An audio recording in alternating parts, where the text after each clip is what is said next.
forward-looking, great mechanism of his future, how His Royal Highness the Crown Prince wishes to see not only Saudi Arabia as a great country in times to come, but also involving other regions of the world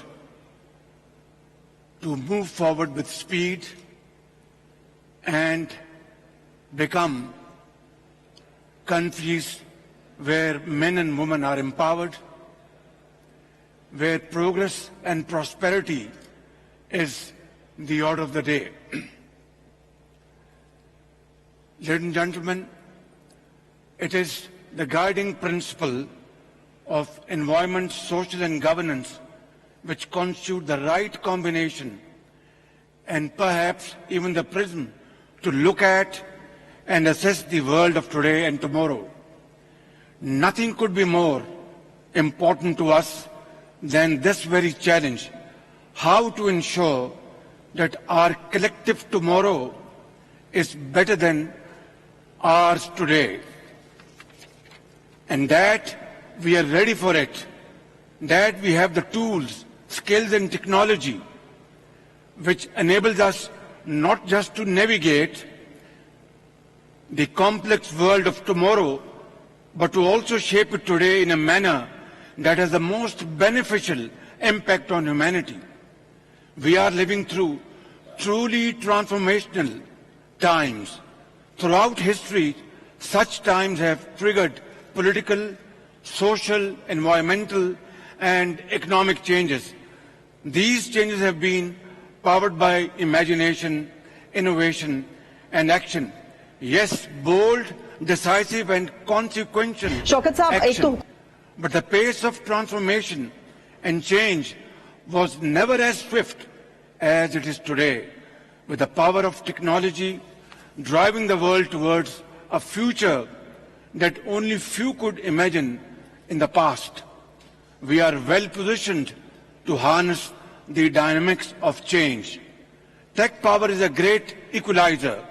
It can cut through social, cultural and financial barriers and empower those who are equipped to leverage it. In Pakistan, I have seen with a sense of great satisfaction how young women and men are crafting their careers, like I have seen here today, here in Riyadh.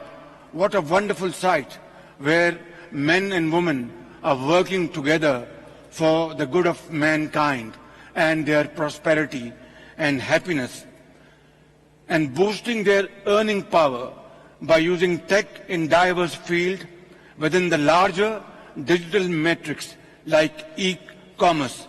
My curiosity to learn and fascination from technology has led to close interaction with such experts.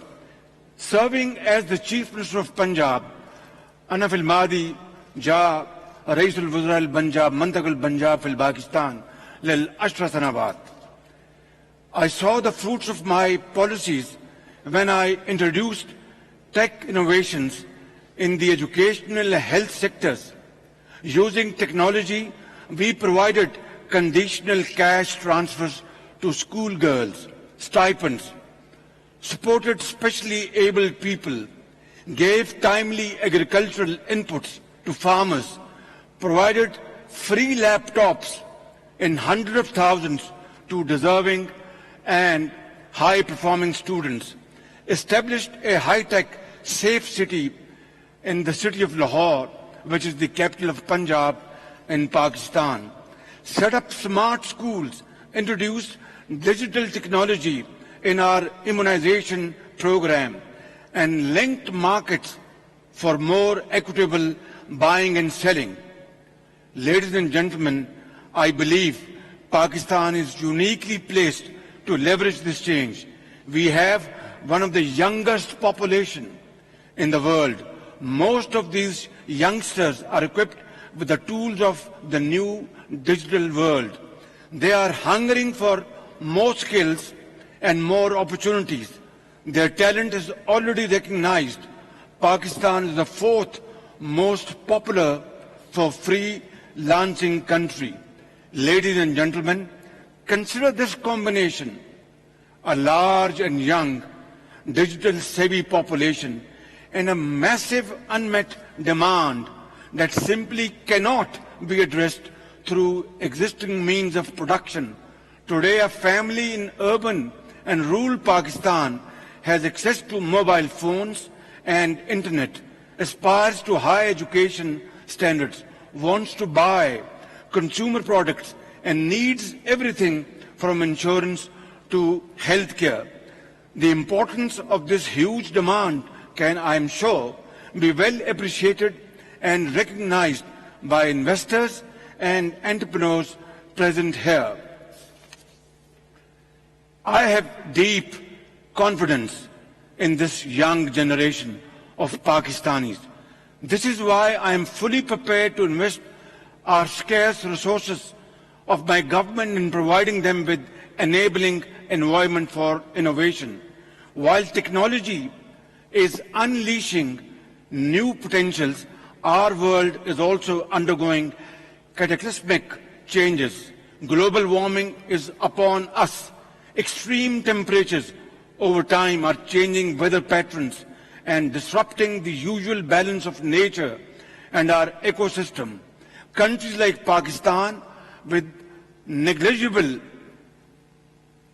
carbon emissions less than 1%, are vulnerable to the adverse impact of climate change. Pakistan experienced historic heat wave in March this year and torrential rains from June to August, which led to devastating floods in Pakistan. And the province of Sindh, Balochistan, KP, and Junub al-Punjab, they were all inundated by flood waters. And this was not because of our making. It was purely climate change induced. Therefore, the northern globe has to appreciate and understand that the countries which have become or are becoming victim of climate-induced torrential devastation should be supported and given due help in terms of technology, in terms of design, to have strong, robust infrastructure, whether it's Zira, it's agriculture, or industry, or any other field of undertaking. The rain and floods in Pakistan has affected 33 million people, and more than 1,700 people have died, including infants, children. More than 2 million houses have been damaged, and over 3.5 million acres of crops have been lost. Rose bunni kullu shaja fil ma' yani zahma kathir jiddan, lakin inshallah bi'idhnillah we will stand on our own feet. We will work hard. We will work hard inshallah untiringly, and we are extremely grateful to our brotherly countries and friendly countries, including Kingdom of Saudi Arabia and my very respected brother, my leader, His Royal Highness Prince Mohammed bin Salman, created air bridge between Saudi Arabia and Islamabad and Karachi, sending food items, tents, and other very important items for flood-affected people.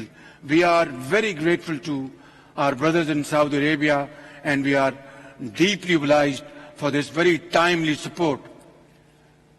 Ladies and gentlemen, as societies place greater premium on sustainability, clean energy is the driver of the new economy. Looking back, my administration in the province of Punjab was exploring solar power in 2012.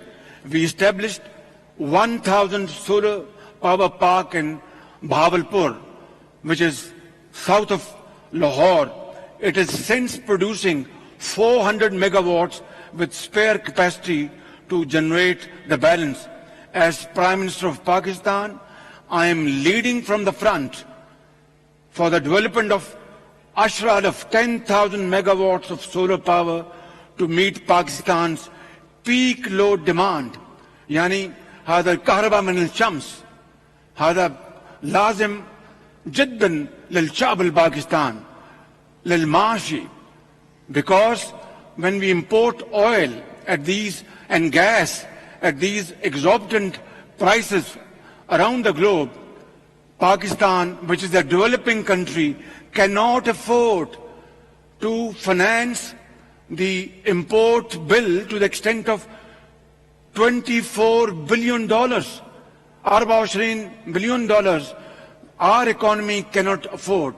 Therefore, we have, alhamdulillah, a lot of sun over there in Balochistan, in Punjab, in Sindh, and Khyber Pakhtunkhwa. So we have launched a program of Ashra Alaf megawatts of Kahraba min al-Shams in Pakistan, and we are upgrading our rail, ports, airways, water, gas, power and digital infrastructure. With a young and growing population, the market is expanding. Our government is encouraging private enterprises to drive the economy. The government is investing in public goods. These too are available for partnership. So public-private partnership.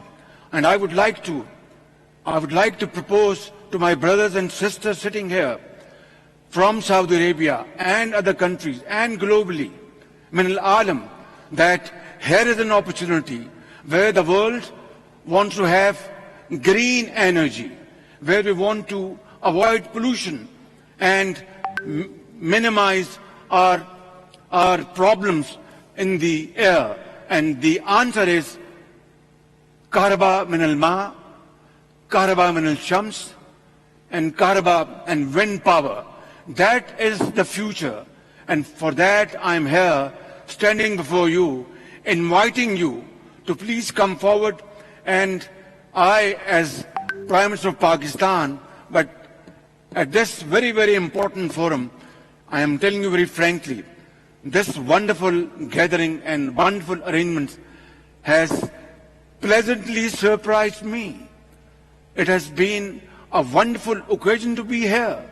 I've been to such summits and conferences around the globe, but this is Davos in desert.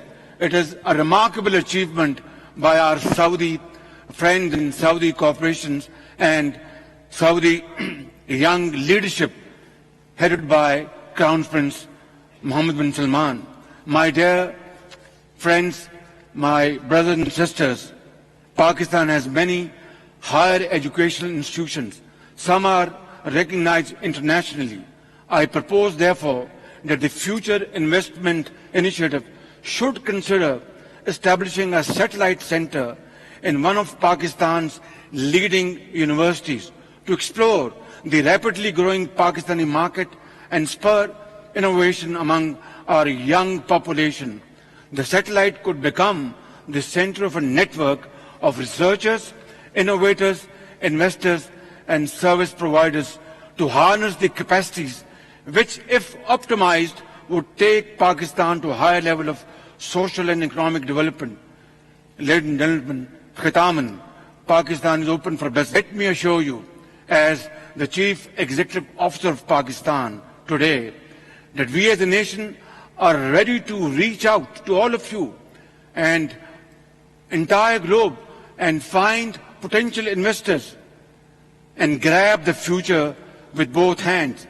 As the Prime Minister of Pakistan, I am determined to deliver efficient and competent, transparent governance in these difficult times. I ask you to join hands with me, and together let's unlock and unleash our combined energies to carve the future we all want for our coming generations.